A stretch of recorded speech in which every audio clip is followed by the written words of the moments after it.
오늘 우리에게 주신 하나님의 말씀은 로마서 5장 1절에서 11절까지의 말씀입니다. 제가 가진 성경으로 신약 성경 245면에 있습니다. 로마서 5장 1절에서 11절까지의 말씀, 우리 다 찾았으면 한 절씩 교독하겠습니다. 제가 먼저 1절 읽겠습니다. 그러므로 우리가 믿음으로 의롭다 하심을 받았으니 우리 주 예수 그리스도로 말미암아 하나님과 화평을 누리자. 우리가 믿음으로 서 있는 이 은혜에 들어감을 얻었으며 하나님의 영광을 바라고 즐거워하느니라. 다만 이뿐 아니라 우리가 환난 중에도 즐거워하나니 이는 환난은 인내를,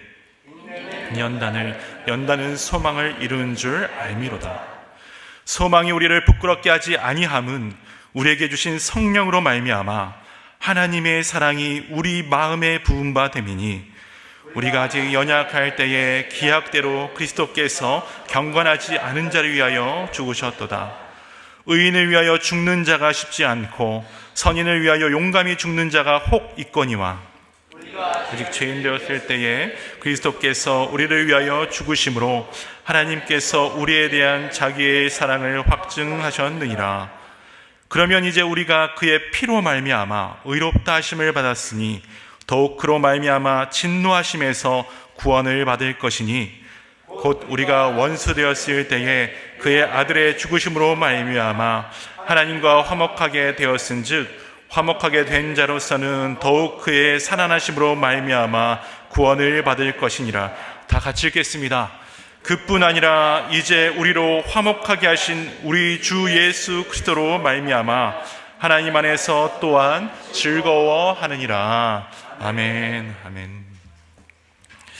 오늘 저는 폭우 속에 위로하시는 폭우 속에 주시는 위로라는 제목으로 함께 말씀을 나누려고 합니다. 말씀 나누기 전에요, 우리 옆에 계신 성도님들에게 이렇게 축복하면서 인사하면 좋겠습니다. 하나님 안에서 평안을 누립시다. 하나님 안에서 즐거워합시다.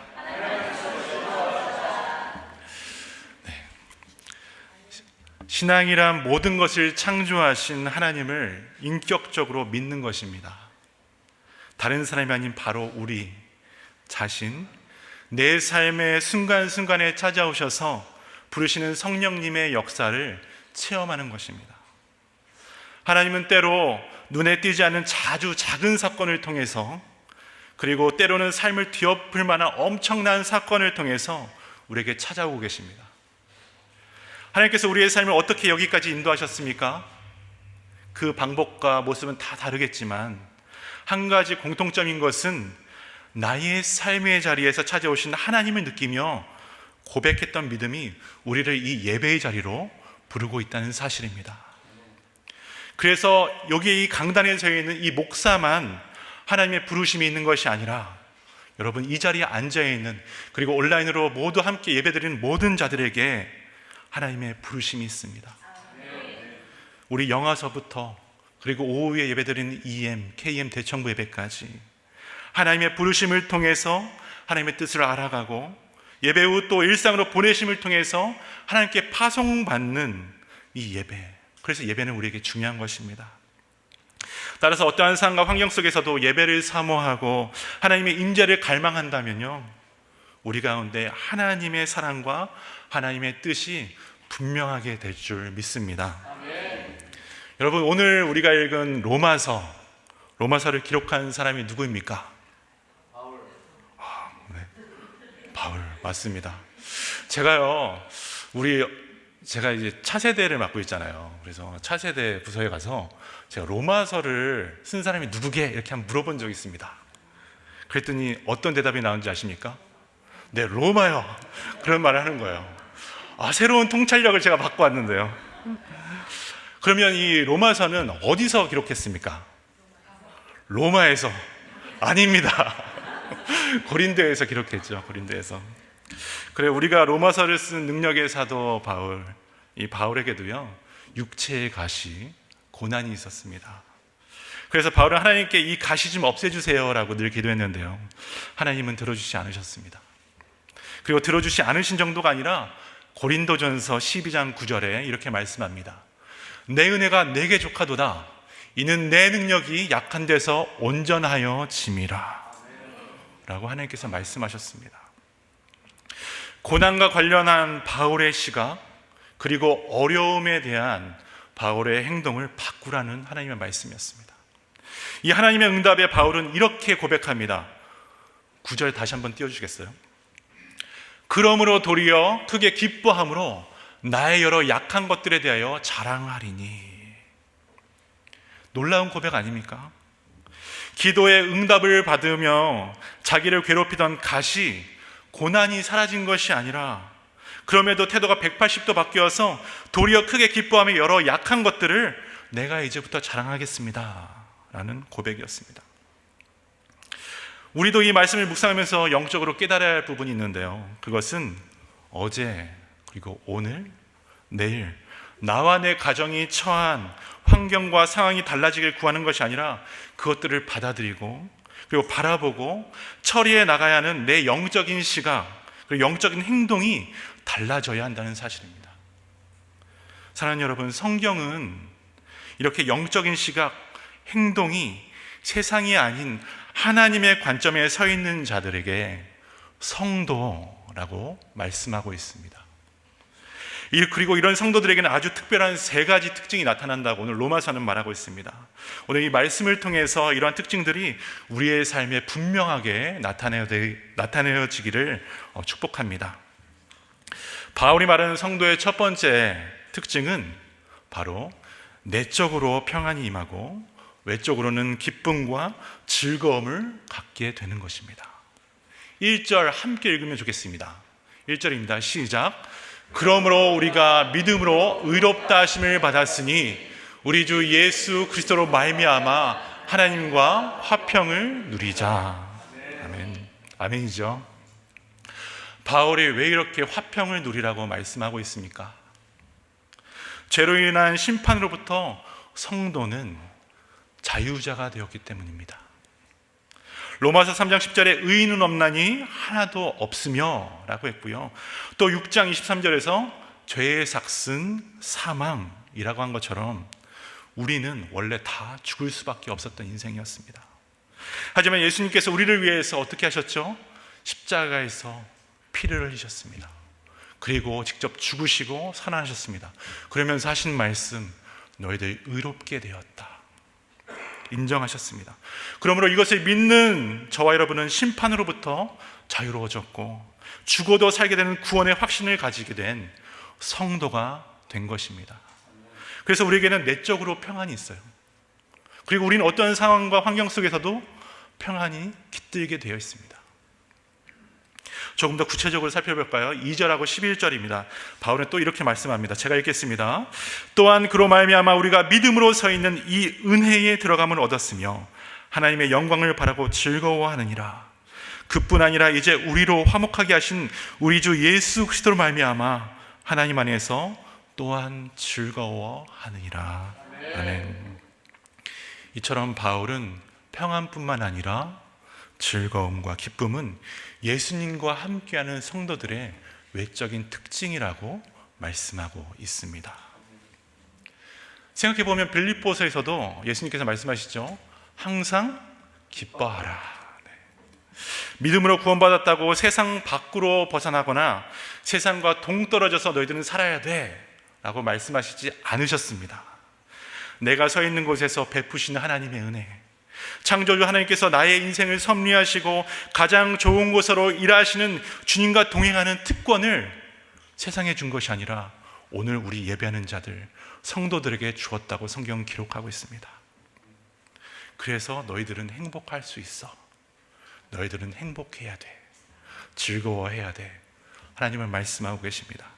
그래서 주님은 주의 자녀들에게 상황과 환경의 조건에 따라 기쁘고 즐거워하라고 말씀한 적이 단 한 번도 없으시고, 내가 너와 함께하니, 내가 너와 항상 함께하니 너희는 기뻐하여야 돼 라고 말씀하고 계십니다. 사랑하는 성도 여러분, 요즘 믿는 자나 믿지 않는 자나 흔히들 이 세상이 너무 복잡하고 살기가 어려워졌다고 말하고 있습니다. 맞죠? 근데 하지만 생각해보면 언제 우리 인생 가운데 복잡하고 어렵지 않은 적 있었습니까? 한국이나 미국 뉴스들을 제가 꽤 오랫동안 보고 들은 것 같습니다. 그런데요, 제가 단 한 번도 여러분 드디어 경제가 살아나고 있습니다, 내일 아침에 눈을 뜨면 살맛 나는 세상이 우리 앞에 놓여져 있습니다 라고 전하는 소식을 한 번도 들은 적이 없습니다. 어떻게 생각하면 세상이 살맛 나게 되어지고 내 인생이 더 이상 복잡해지지 않기를 기다린다는 것은요, 아마 빌리언짜리 메가밀리언 로또에 당첨될 확률을 기다리는 것과 비슷한 상황일 수도 있습니다. 냉정하게 말해볼까요? 주님 다시 오실 때까지 아마 이런 날은 우리에게 오지 않을 수도 있습니다. 그러면 성도들이야말로 어떻게 살아야 삶의 기쁨과 즐거움으로 가득하겠습니까? 오늘 말씀처럼 오직 예수 그리스도의 그 은혜의 자리에서 하나님의 무한한 사랑과 긍휼을 간구하는 믿음이 있어야 될 줄 믿습니다. 그러면 이러한 간구를 들으시고 가장 좋은 때에 하나님의 가장 적합한 방법으로 역사하시는 증거들로 인해서 우리는 삶의 평안과 기쁨을 누리게 됩니다. 두 번째, 성도의 특징은요, 환난 가운데서도 즐거워할 수 있다는 점입니다. 환난 가운데서도 누리는 즐거움입니다. 이것이 바로 하나님의 자녀 성도의 능력이 됩니다. 3절 4절 함께 읽으면 좋겠습니다. 시작. 다만 이뿐 아니라 우리가 환난 중에도 즐거워하나니 이는 환난은 인내를, 인내는 연단을, 연단은 소망을 이루는 줄 알미로다. 아멘.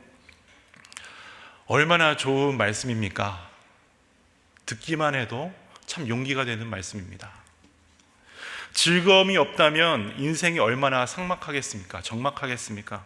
그런데 이 말씀에서 우리가 눈여겨봐야 할 단어는 즐거움의 자리와 환경이 내가 생각했던 자리가 아니라 바로 환난이라는 것입니다.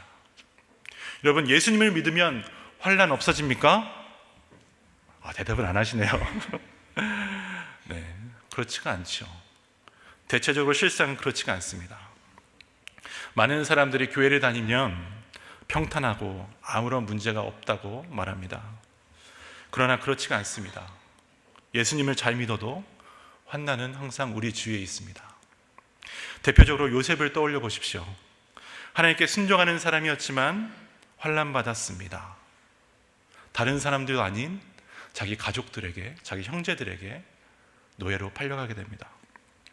애굽에서도 주인의 부인의 유혹에서 내가 어찌 하나님 앞에서 죄를 짓겠습니까? 라면서 믿음을 지킨 자였습니다. 그런데 그렇게까지 했다면 하나님께서 착하고 충성된 종아, 내가 너를 구원하겠다라고 말하면서 딱 붙들어 주셔야 되는데 어떻게 됩니까? 오히려 감옥에 들어갔습니다. 지금도 하나님 말씀대로 순종하기 때문에 세상에서 손가락질 당하고 모욕당하고 바보같이 살아가는 성도가 있는 줄 압니다. 그런데 디모데후서 3장 12절에 바울은 이렇게 말씀합니다. 무릇 그리스도 예수 안에서 경건하게 살고자 하는 자는 박해를 받으리라. 대충 세상에 따라서, 세상의 가치와 세상의 물질에 따라서 살면 아무런 문제가 없을 텐데, 반대로 하나님의 말씀, 예수 그리스도의 말씀, 성령님의 인도하심대로 살겠다고 해서 오는 박해가 성도에게는 있다는 사실입니다. 성경은 그것이 성도의 삶이라고 기록하고 있습니다.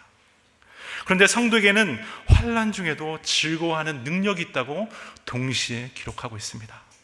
따라서 세상 사람과 믿음을 가진 하나님의 사람의 결정적인 차이점은 환난이 있고 없고가 아닙니다.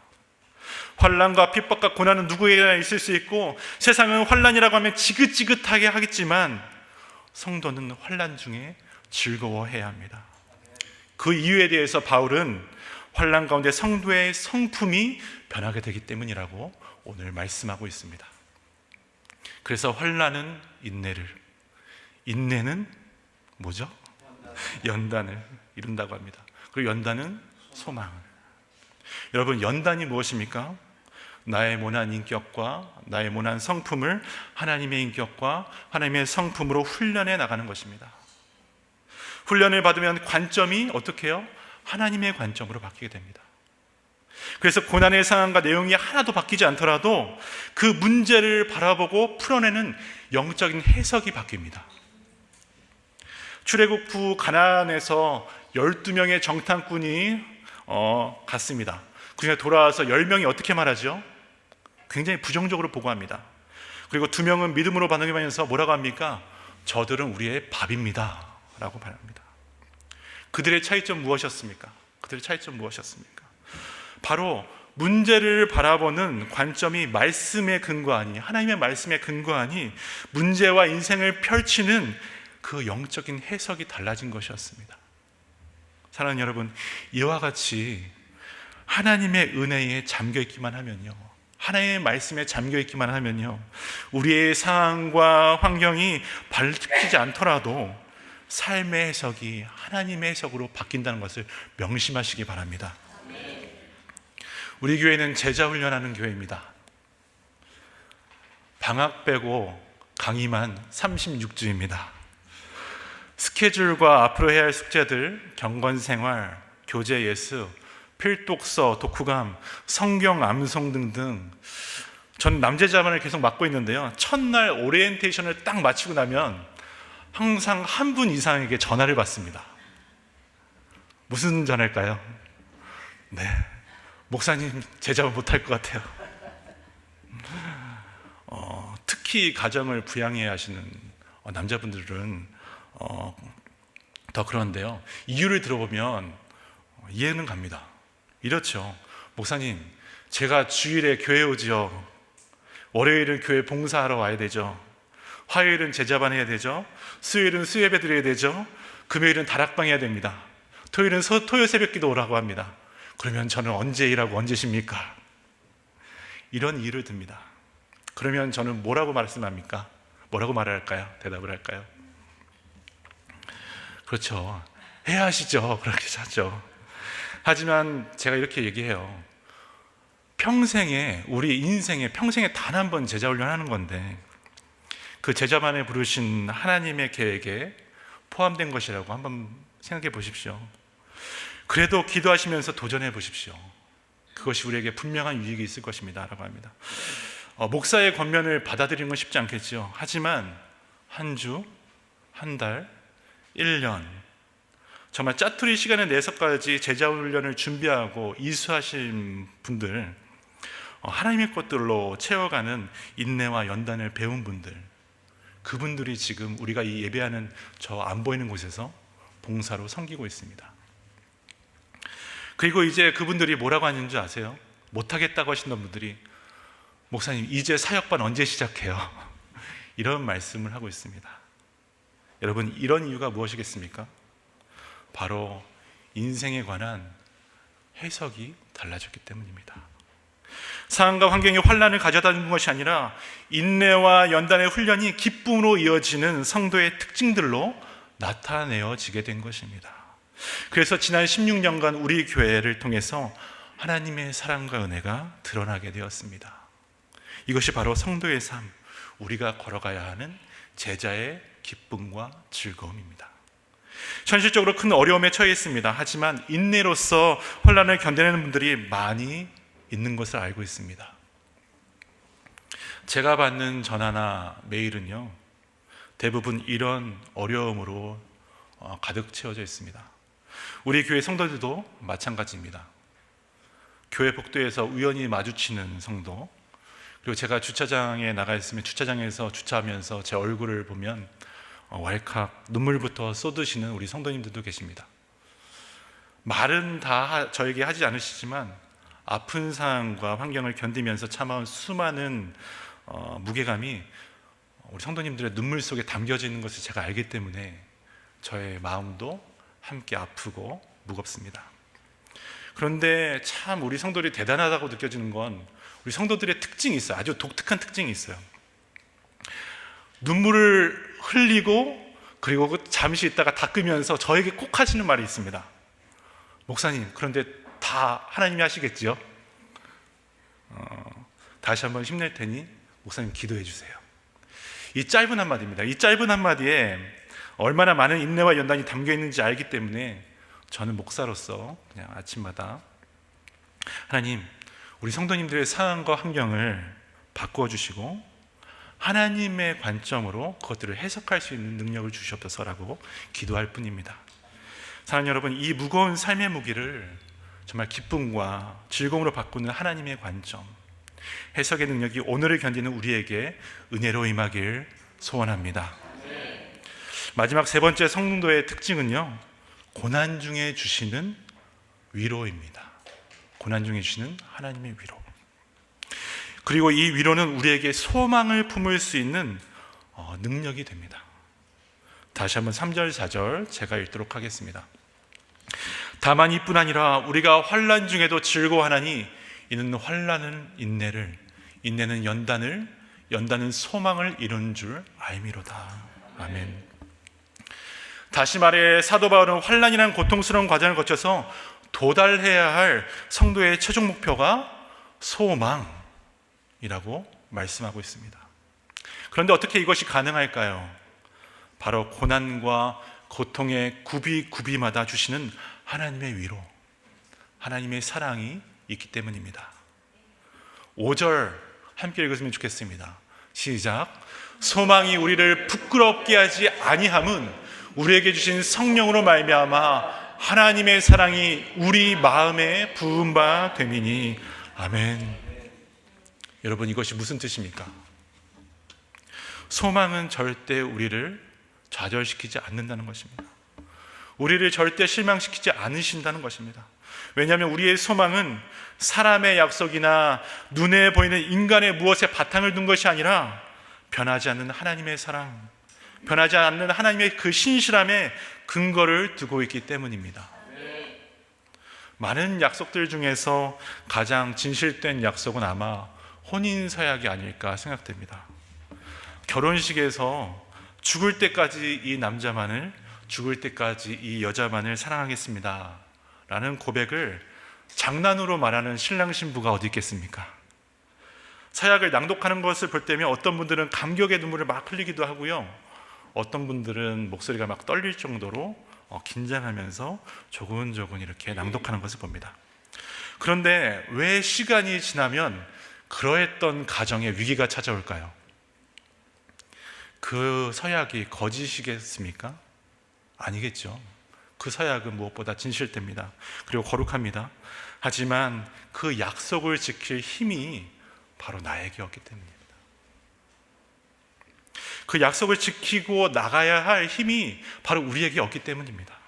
그렇기 때문에 고난과 환난으로부터 이어지는 저와 여러분의 소망의 근거는 인간의 약속이나 인간의 의지에서 나오는 것이 아니라 오늘 말씀처럼 성령님으로부터 부어지는 하나님의 사랑, 그리고 변치 않는 예수님의 위로에 담겨 있기를 바랍니다. 지난 7월 초에 제가 우리 중동부 에즈마야 팀 12명을 인솔하고요, 미동부 비전 트립을 다녀왔습니다. 이곳에 가기 전에 준비 시간이 참 많았는데요, 가장 걱정됐던 것은 동부에 비가 많이 온다는 것이었습니다. 그래서 우리 사역자들과 학부모님들이 모일 때마다 이 핸드폰에 예보 앱을 띄워놓고 기도했습니다. 그런데 너무 신기한 거는 분명히 기도하기 전에는 비가 온다고 했는데 기도하면 비가 안 온다고 뜨는 거예요. 신기해요. 정말 실시간으로 바뀌더라고요. 놀랍죠? 그런데 정말 계속해서 이런 기적 같은 일들이 기도로 준비하는 시간에 계속 있었습니다. 그러다가 이제 비행기 타기 전에 비행기 그 게이트 앞에서 제가 아이들 여기 앉아있고 제가 마지막으로 딱 일기예보를 봤습니다. 여러분 어땠을까요? 네, 맞습니다. 너무 제 마음을 잘 아시네요. 일주일 내내 비가 온다고 하는 거예요. 그런데 그게 뉴욕에만 비가 온다는 게 아니라 저희가 가는 모든 동부에 비가 온다는 거였습니다. 실제로 저희가 갔을 때 하루 비가 왔는데요, 한번 영상 보여주시겠습니까? 네, 저렇게 비가 왔습니다. 제가 뉴욕에서 보스턴으로 이동하는 차 안에서 찍은 영상입니다. 저렇게 앞이 안 보일 정도로 비가 내리고요, 그리고 핸드폰에서는 계속 홍수주의보가 그 알람이 계속 뜨는 거였습니다. 아이들은 차 안에서 LA에서는 볼 수 없는 광경이니까 우와, 비가 이렇게 오는구나 막 신기한 광경이라고 생각했겠지만, 저의 마음은 어떻겠습니까? 오늘 본문처럼 제 마음은요, 환난과 고난의 현장이었습니다. 한 3시간 정도 이동하면서 속으로 이렇게 기도했습니다. 하나님, 분명히 우리가 함께 기도하고 준비하고 아이들을 데려왔는데, 하나님, 자녀들 볼 것들을 보여주시고 자녀들에게 들을 것들을 들려주신다고 하셨는데, 하나님, 평생의 주의 자녀로 깨어진 세상을 재건해야 될 이 아이들 제가 데리고 왔는데, 하나님, 이 아이들 앞에서 부끄럽게 하실 것입니까? 하나님, 우리의 기도가 헛되지 않게 해주세요. 그런데요, 우리 하나님 정말 대단하신 분이십니다. 저녁 시간에 이제 보선에 딱 들어가니까요, 장대 같은 저 비가 빗방울로 변했습니다. 그리고 다음날 사진 한번 보여주시겠어요? 그 다음날 저렇게 변했습니다. 제가 저거 너무 신기해서 사진 찍은 거예요, 아침에. 그리고요, 일주일 동안 단 한 번도 비가 내리지 않았습니다. 또 주차는 어떻습니까? 여러분, 뉴욕, 보스턴, DC 가보신 분 계십니까? 주차할 수가 없죠. 주차하기가 참 어렵습니다. 주차 대란입니다. 저희가 빌린 차는 저희 교회 15인승 밴과 똑같은 크기의 밴이었습니다. 그런데요, 참 신기한 거는요, 저희 차가 주차하려고 그 길에 들어서는 순간 주차하는 공간이 보이는 거예요. 그리고 공간이 없다가도 주차하려고 비상 깜빡이를 딱 켜는 순간 주차하던 차들이 나갔어요. 그래서 그냥 너무 편하게 주차하게 되었습니다. 이게 한 번, 두 번이면 우연이라고 생각하는데, 이 또한 돌아오는 그 순간까지 하나님께서 동일하게 역사하셨습니다. 사랑하는 성도 여러분, 그렇다면 이처럼 폭우로 인해 겪은 처절한 상황을 제가 더 이상 고난으로 생각하겠습니까? 물론 비가 왔던 그날 그 순간은 매우 힘들었습니다. 고난과 고통 가운데였습니다. 그럼에도 불구하고 이 모든 여정을 기쁨과 즐거움으로 제가 기억하고 확신으로 붙을 수 있는 것은 폭우 속에 주시는 하나님의 위로, 정말 그 어려운 가운데 부어주시는 하나님의 사랑, 그것이 너무나 크게 제가 체험을 했기 때문입니다. 세상은 믿음이 없기 때문에 하나님의 사랑, 하나님의 위로를 알지도 못하고 깨닫지도 못합니다. 하지만 성도는 믿음으로 상황과 환경을 뛰어넘어서 부어주시는 하나님의 사랑과 하나님의 은혜를 체험하면서 하루를 이겨나갈 수가 있습니다. 여러분, 여러분들의 소망은 무엇입니까? 여러분들의 계획은 무엇입니까? 여러분들의 꿈은 무엇입니까? 무엇을 바라면서 오늘을 살아가십니까? 오직 하나님의 사랑과 위로가 그 가운데 있기를 바랍니다. 그래서 하루 한 주 주님이 주시는 기쁨과 평안을 누리는 성도가 되기를 축복합니다. 말씀을 맺습니다. 욥기 23장 10절에 이런 말씀이 있습니다. 나의 가는 길을 오직 그가 아시나니 그가 나를 단련하신 후에는 내가 정금같이 나오리라. 너무나 잘 알고 있는 말씀이죠.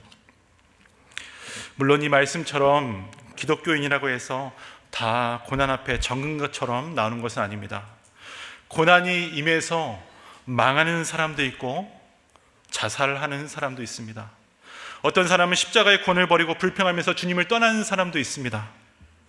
반면에 어떤 사람은 이 고난 때문에 더 깨끗해지고, 이 고난 때문에 감사의 자리로 나가고, 고난 때문에 강건해지는 자도 있습니다. 여러분, 이 차이가 무엇입니까? 하나님의 부르심, 하나님의 인도하심을 신실하게 믿는 믿음입니다. 믿음 없이 용광로에 들어가면요, 다 죽습니다. 하지만 반대로 믿음을 가지고 용광로에 들어가면 정금이 되어서 나오는 줄 믿습니다. 하나님 은혜에 거하시는 성도에게는 반드시 하나님의 위로와 사랑이 부어지기 때문입니다. 여러분, 하나님이 나를 다루실 때 때때로 나 자신의 인격을 시험하는 자리까지 몰고 가실 때가 있습니다. 그럴 때면 어김없이 초라한 나의 모습이 등장합니다. 나의 인격이 드러납니다. 마음이 무너집니다. 하지만 오늘 본문처럼 환난이 인내를, 인내가 연단을, 연단이 소망을, 하나님의 말씀만 의지하면서 평안, 기쁨, 즐거움을 누리게 되기를 바랍니다. 또 한 주 하나님의 관점, 성품으로 상황과 환경을 넉넉하게 이겨나가는 우리 LA 사랑의 교회 공동체가 되기를 주님의 이름으로 축원드립니다. 우리 찬양하기 원하는데요, 이 찬양이 지난 한 주 제 마음을 계속해서 두드렸습니다. 오늘 말씀을 기억하면서 하나님의 부르심 함께 찬양하도록 하겠습니다.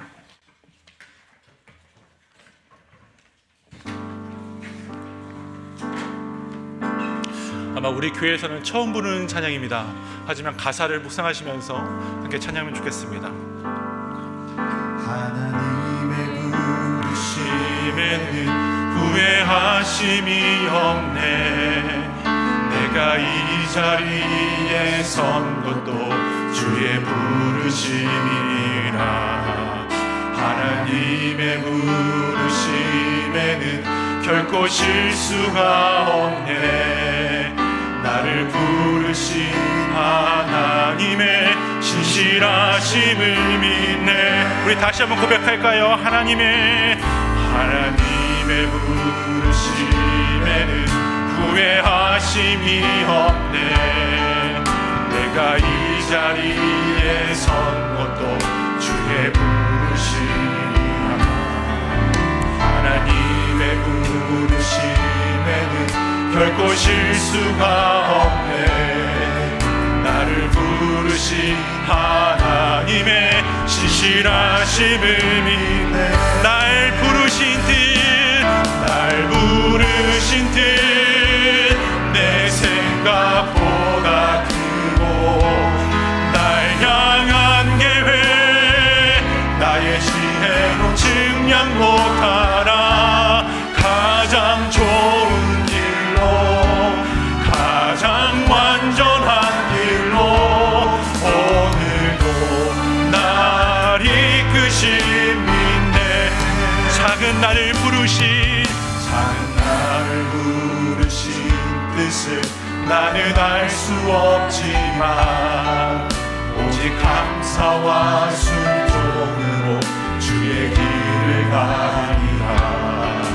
때로 내가 연약해져도 주님 날 도우시니 주의 놀라운 계획을 나는 믿으며 살리. 이것이 우리의 고백이 되었으면 좋겠습니다. 날 부르신 뜻 내 생각보다 크고 날 향한 계획 나의 지혜로 증량 못하라. 가장 좋은 길로 가장 완전한 길로